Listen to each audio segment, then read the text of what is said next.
مختار ثقفی کا لقب کیسان تھا۔ ایک دن حضرت علی علیہ السلام نے جب مختار بچپنے کی عمر میں تھے انہیں اپنے زانوں پر بٹھایا ہوا تھا اور انہیں کیس کا لقب دیا، چونکہ امام علی علیہ السلام نے 2 دفعہ انہیں کیس کہہ کر پکارا، اسی وجہ سے انہیں کیسان کہا جاتا تھا۔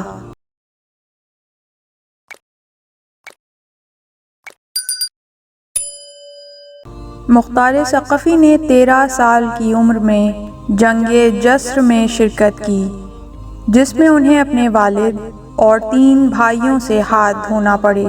کم عمری کے باوجود مختار اس جنگ میں میدان میں جانا چاہتے تھے، لیکن ان کے چچا سعد ابن مسعود نے انہیں اس کام سے روکے رکھا۔ مختار کے چچا سعد ابن مسعود حضرت علی علیہ السلام کی طرف سے مدائن میں گورنر منصوب ہوئے تھے۔ انہوں نے خوارج کے ساتھ جنگ میں مختار کو مدائن میں اپنا جانشین مقرر کیا اور خود جنگ کے لیے نہروان کی طرف چلے گئے۔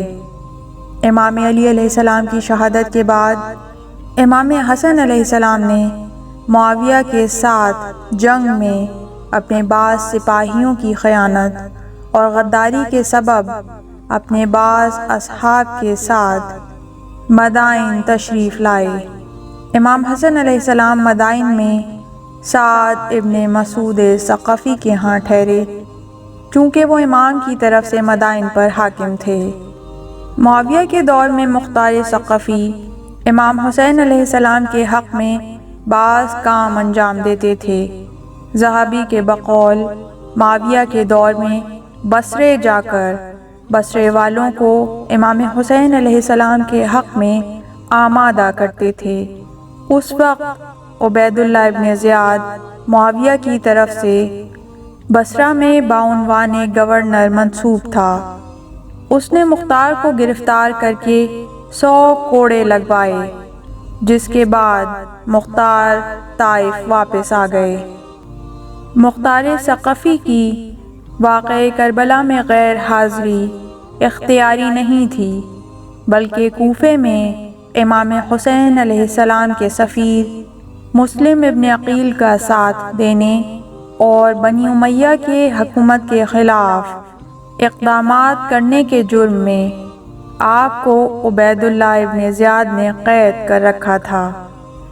حضرت مسلم ابن عقیل کی کوفے آمد کے موقع پر مختار ان افراد میں سے ایک تھے کہ جنہوں نے حضرت مسلم کی حمایت کا اعلان کیا۔ اسی وجہ سے حضرت مسلم جب کوفے میں آئے تو مختار کے گھر تشریف لے گئے۔ جب عبید اللہ ابن زیاد کو معلوم ہوا کہ حضرت مسلم کی مخفی گاہ مختار کا گھر ہے تو وہ وہاں سے ہانی ابن عروہ کے گھر منتقل ہو گئے۔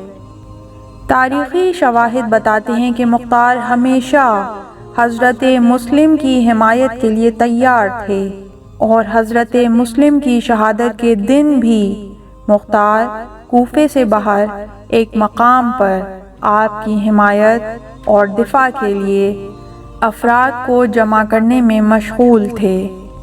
مختار ثقفی جب کوفے پہنچے تو معلوم ہوا کہ حضرت مسلم اور ہانی ابن عروہ دونوں شہید ہو چکے تھے۔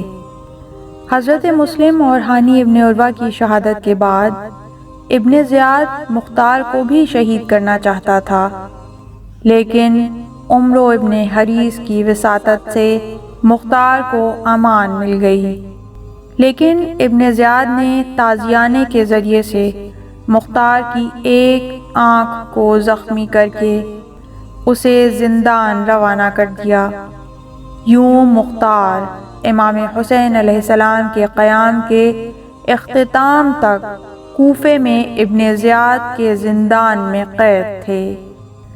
واقعہ کربلا کے بعد جب اسیروں کو کوفے لایا گیا تو ابن زیاد نے امام حسین علیہ السلام کے حامیوں، جن میں مختار بھی شامل تھے، ان کو امام حسین علیہ السلام کے سر مبارک کو دکھانے کے لیے دربار میں بلایا۔ اس موقع پر مختار اور ابن زیاد کے درمیان تلخ کلمات کا تبادلہ ہوا، اور مختار کی جیسے ہی سر مبارک پر نگاہ پڑی تو انہوں نے بے اختیار اپنا سر پیٹ لیا اور بے انتہا گریہ و زاری کی۔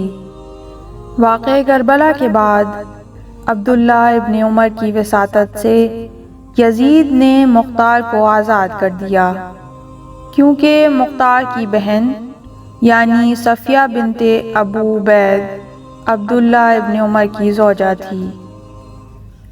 اس کے کہنے پر اس نے یہ وساطت کی تھی۔ البتہ عبداللہ ابن عمر نے آزادی کے وقت مختار سے یہ عہد لیا کہ 3 دن سے زیادہ کوفے میں قیام نہیں کرے گا، اور اگر 3 دن کے بعد اسے کوفے میں دیکھا گیا تو وہ خود اپنے خون کا ذمہ دار ہوگا۔ ابن زیاد کی قید سے آزادی کے بعد مختار ثقفی مکے چلے گئے اور وہاں پر ابتدا میں عبداللہ ابن زبیر ناصبی کی بیعت کی، اس شرط پر کہ کاموں میں وہ مختار ثقفی سے مشورہ کرے گا اور بغیر مشورے کے کوئی کام انجام نہیں دے گا اور ان کی مخالفت نہیں کرے گا۔ جب یزید کے سپاہیوں نے مکے پر حملہ کر کے اسے محاصرے میں لیا تو مختار نے عبداللہ ابن زبیر کے ساتھ یزید کی فوج سے مقابلہ کیا، لیکن جب عبداللہ ابن زبیر نے خلافت کا دعویٰ کیا تو مختار اس سے جدا ہو گئے اور کوفے جا کر اپنے قیام کی تیاریوں میں مصروف ہو گئے۔ مختار ثقفی یزید کی ہلاکت کے 6 ماہ بعد ماہ رمضان المبارک کی 15 تاریخ کو کوفے واپس پہنچ گئے۔ ابن زبیر نے عبداللہ ابن مطیع کو کوفے کا گورنر مقرر کیا تو مختار ثقفی نے اس سے مقابلہ کر کے کوفے پر اپنی حکومت قائم کر لی۔ مختار ثقفی توابین کے قیام کو بے فائدہ سمجھتے تھے، اسی وجہ سے ان کا ساتھ نہیں دیا۔ مختار ثقفی سلیمان ابن سرد خزائی کو جنگی فنون سے ناآشنا سمجھتے تھے۔ جب مختار ثقفی نے توابین کا ساتھ نہیں دیا تو توابین کے 16,000 کے لشکر کے جنہوں نے سلیمان ابن سرد خزائی کی بیعت کی تھی، ان میں سے تقریباً 4,000 کے لشکر نے بھی سلیمان سے اپنی بیعت واپس لے لی، چونکہ یہ لوگ بھی سلیمان کو جنگی فنون میں ماہر نہیں سمجھتے تھے۔ البتہ مختار توابین کے قیام کے دوران دوبارہ زندان میں تھے۔ توابین میں سے بعض لوگ انہیں زندان سے طاقت کے زور پر آزاد کروانا چاہتے تھے، لیکن انہوں نے ان کو منع کیا اور کہا وہ عنقریب زندان سے آزاد ہو جائیں گے۔ اس دفعہ بھی مختار ثقفی عبداللہ ابن عمر کے ذریعے سے آزاد ہوئے، تو اس وقت تک توابین شکست سے دوچار ہو چکے تھے۔ یوں مختار ثقفی نے خطوط کے ذریعے توابین میں سے باقی رہ جانے والوں میں سے اظہار ہمدردی کی۔ 14 ربیع الاول سن 67 ہجری مختار نے امام حسین علیہ السلام اور آپ کے باوفا اصحاب کے خون کا بدلہ لینے کی نیت سے قیام کا آغاز کیا تو کوفے کے شیعوں نے بھی مختار کا ساتھ دیا۔ مختار ثقفی کہا کرتے تھے کہ خدا کی قسم اگر قریش کا 2/3 حصہ بھی قتل کیا جائے تو امام حسین علیہ السلام کی 1 انگلی کے برابر بھی نہیں ہوگا۔ مختار ثقفی نے قیام کے دوران شمر ابن ذوالجوشن، خلی ابن یزید، عمر ابن سعد اور عبید اللہ ابن زیاد جیسے ظالموں اور فاسق افراد کو کہ جو کربلا کے واقعے میں خود شریک یا ان کا اس واقعے سے کوئی بھی تعلق تھا، ان کو واصل جہنم کیا۔ اس قیام میں ابراہیم ابن مالک اشتر نے بھی مختار کا ساتھ دیا اور وہ مختار کی فوج کے سپہ سالار تھے، اور انہوں نے عبید اللہ ابن زیاد کو موصل میں واصل جہنم کیا تھا۔ جب مختار نے عبید اللہ ابن زیاد اور عمر ابن سعد کا سر محمد ابن حنفیہ کے پاس بھیجا تو اس وقت آپ مسجد الحرام میں کھانا کھانے میں مصروف تھے۔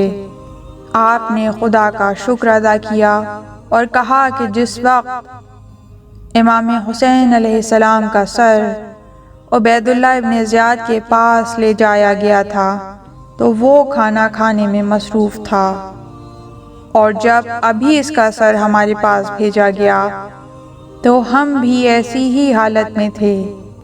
اس کے بعد آپ نے حکم دیا کہ اس کا سر مسجد الحرام میں لٹکایا جائے تاکہ ہر ایک اس کا مشاہدہ کر سکے۔ مختار ثقفی نے اس قیام میں 2 نعروں کا استعمال کیا، ایک یا سارت الحسین اور دوسرا یا منصور امت۔ مختار ثقفی نے جنگی لباس سے بے تن کرتے وقت انہی 2 نعروں کے ساتھ اپنے سپاہیوں کو جنگ کی اطلاع دی۔ البتہ ان 2 نعروں کا اس سے پہلے بھی استعمال ہوا تھا۔ یا منصور امت پہلی بار جنگ بدر میں، جبکہ یا سارت الحسین کے نعرے کا استعمال اس سے پہلے توابین کے قیام میں ہوا تھا۔ مختار ثقفی اپنے قیام کے بعد 18 ماہ کوفے پر حکومت کرنے اور 3 گروہ شام میں بنی امیہ، حجاز میں آل زبیر اور کوفے کے سرداروں سے جنگ کرنے کے بعد آخر کار 14 رمضان سن 67 ہجری قمری کو 67 سال کی عمر میں مصعب ابن زبیر کے ہاتھوں شہید ہو گئے۔ مصعب کے حکم پر مختار کا ہاتھ کاٹ کر مسجد کوفہ کی دیواروں کے ساتھ کیل کے ذریعے سے لٹکا دیا گیا، لیکن جب حجاج بن یوسف کوفے پر قابض ہوا تو چونکہ وہ بھی قبیلہ ثقیف سے تھا، اس بنا پر اس نے مختار کے ہاتھوں کو دفن کرا دیا۔ مختار ثقفی کے بعد ان کے حامی، جن کی تعداد 6000 تھی، انہوں نے مصعب کے سامنے ہتھیار ڈال دیے۔ مصعب نے امان دینے کا وعدہ کیا تھا، لیکن اس ملعون نے وعدے کی مخالفت کرتے ہوئے سب کے سروں کو کاٹ کر بدن سے جدا کر دیا۔ اس طرح کی مزید تحقیقی، علمی اور تاریخی ویڈیوز دیکھنے کے لیے چینل کو سبسکرائب کیجیے اور بیل آئیکن پہ کلک کیجیے۔ ویڈیو کو لائک کریں اور کامنٹس کے ذریعے بتائیے کہ آپ کو ویڈیو کیسی لگی۔ اگلی ویڈیو تک کے لیے خدا نگہدار۔